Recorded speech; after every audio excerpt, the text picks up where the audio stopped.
Kita masuk materi baru, yaitu algoritma dan bilangan bulat. Di sini di materi algoritma pada pembahasan bab ini hanya untuk membantu pemahaman teori-teori yang akan kita gunakan pada materi bilangan bulat. Jadi bukan materi utama seperti di mata kuliah Alpro ya. Jadi ini hanya membahas konsep umumnya saja ya. Karena nanti pada materi bilangan bulat, kita membutuhkan konsep umum algoritma ini.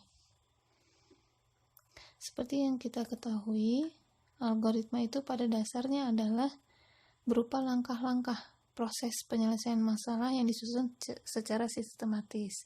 Dalam kehidupan sehari-hari, algoritma ini banyak terdapat pada proses yang seperti resep sebuah masakan, kemudian cara membuat pakaian gitu ya. Jadi berkaitan dengan proses penyelesaian suatu masalah. Nah, algoritma bisa ditulis dalam bentuk macam-macam ya. Yang pertama bisa dalam bentuk notasi kalimat-kalimat deskriptif, atau pada bidang komputer biasanya dituliskan dalam bentuk notasi pseudocode ya. Ini contoh yang pseudocode-nya. Jadi berupa langkah-langkah seperti ini ya. Jadi mungkin kalian familiar bentuknya seperti ini, atau bisa juga dalam bentuk kalimat ya. Misalnya seperti cara memasak suatu masakan, suatu makanan. Nah, itu langkah-langkahnya: 1 melakukan apa, 2 melakukan apa. Itu pun juga adalah konsep dasar dari algoritma. Kita masuk materi bilangan bulat. Seperti yang kita ketahui, kita mempelajari matematika diskrit atau bilangan objek-objek diskrit ya. Jadi objek diskrit ini kalau dalam bentuk matematikanya itu digambarkan dalam bilangan bulat. Matematika diskrit seperti yang pernah saya sampaikan di awal perkuliahan, bahwa objek diskrit itu adalah objek yang bisa kita hitung jumlahnya berapa banyak dalam bentuk bilangan bulat ya. Misalnya yang utuh ya, seperti manusia, kemudian pohon, rumah gitu ya, dan nilainya akan selalu bilangan bulat. Misalnya 2 rumah, kemudian 3 mobil, seperti itu ya. Sedangkan tidak bisa kita sajikan diskrit itu dalam bentuk desimal, misalnya 1,5 orang gitu kan, tidak mungkin. Nah, makanya dia menggunakannya hanya bilangan bulat saja. Jadi ini simbol bilangan bulatnya, yaitu Z atau integer, yaitu bilangan yang tidak mempunyai pecahan desimal. Nah, karena tidak mempunyai pecahan desimal, pertama kita akan membahas mengenai sifat pembagiannya. Kayak misalnya 4 dibagi 2, itu memang sama dengan 2, hasilnya bilangan bulat lagi. Bilangan bulat itu yang tidak memiliki koma ya. 1, 2, 3, 4, dan seterusnya, 0 ya. Kemudian -1, -5, ya, tidak ada koma. Nah, kalau misalnya saya menuliskan 3 dibagi 2, bagaimana? Sedangkan kita mau membicarakan pembagian ini dalam konteks bilangan bulat. 3/2 kan kalau dihitung 1,5.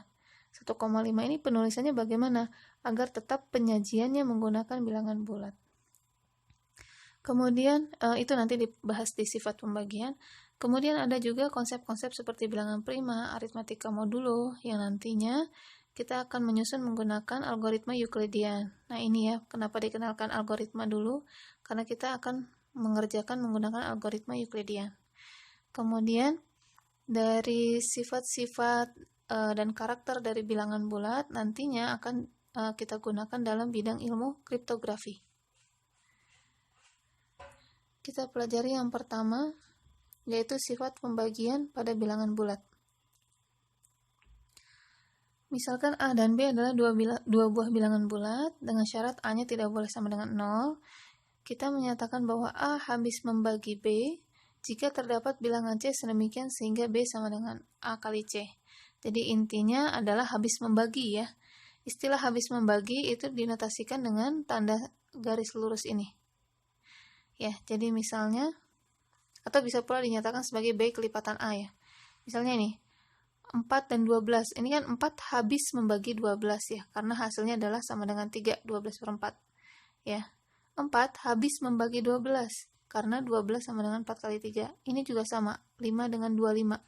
5 habis membagi 25, atau bisa kita bacanya adalah 25 adalah kelipatan 5. 128 adalah kelipatan 4. Lalu bagaimana kalau bukan kelipatan atau tidak habis membagi? Maka tanda panjang ini, garis tegak ini kita coret. Ya. Ini ada coretan kecil di sini ya, bisa dilihat lebih jelas di modul masing-masing. Karena 13 bagi 4 itu hasilnya 3,25. Dan 3,25 ini jelas bukan bilangan bulat. Maka di sini garis ininya dicoret, yaitu tidak habis membagi. Maksudnya seperti itu. Nah, lalu bagaimana kalau yang tidak habis membagi mau kita sajikan juga? Bisa dalam bentuk seperti ini. Misalkan M dan N adalah dua buah bilangan bulat dengan syarat N-nya lebih dari 0, maaf. Ini yang nanti sebagai pembagi ya, atau kalau dalam pecahan dia sebagai penyebut.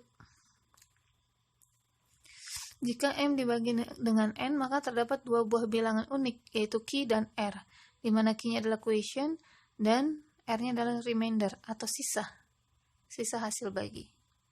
Teorema 1 ini disebut teorema Euclidean. Ya. Secara umum, jika hasil pembagian bilangan bulat dinyatakan sebagai bilangan bulat juga, maka selalu terdapat hasil bagi dan sisa pembagian.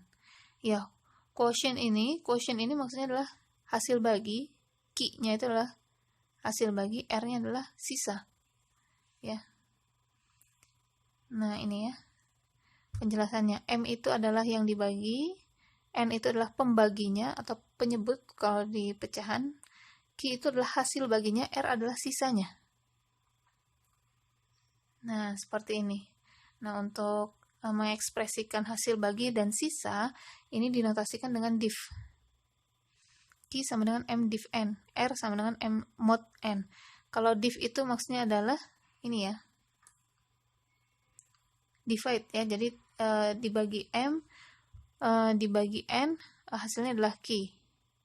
Contoh misalnya ini, atau yang gampang dulu yang bawah ini ya, yang 24 ini mau dibagi terhadap 8, 24 dibagi 8 kan gitu ya, 24 dibagi 8 hasilnya kan 3, maka ini penulisannya 24 div 8 itu sama dengan 3. Lalu remindernya, sisanya, R-nya itu 24 bagi 8, karena nggak ada sisa alias 0, maka hasil modnya adalah 0. Jadi mod itu adalah untuk sisa bagi hasilnya, sisa pembagian. Kemudian kalau yang Q di sini adalah pembaginya, hasil baginya, maaf. Misalnya ini, antara 1987 mau dibagi 97. Ternyata ini nggak habis membagi, karena 97 kali 20 ini kan masih 194 ya. Nah ini 194, untuk nyampe ke sini sisa 47. Maka ditulisnya seperti ini, 1987 div 97 sama dengan 20. Lebih jelasnya saya tulis coba di kertas ya. Ya ini ya, jadi ada M dibagi N, penulisannya akan seperti ini, dimana Q itu dia simbolnya menggunakan div. Ini saya lingkari ya. Sedangkan R itu menggunakan notasi mod. Contoh, saya ambil contoh yang sederhana saja. Misalnya 24 mau dibagi 5. Maka 24 itu sama dengan 5 kali berapa yang mendekati?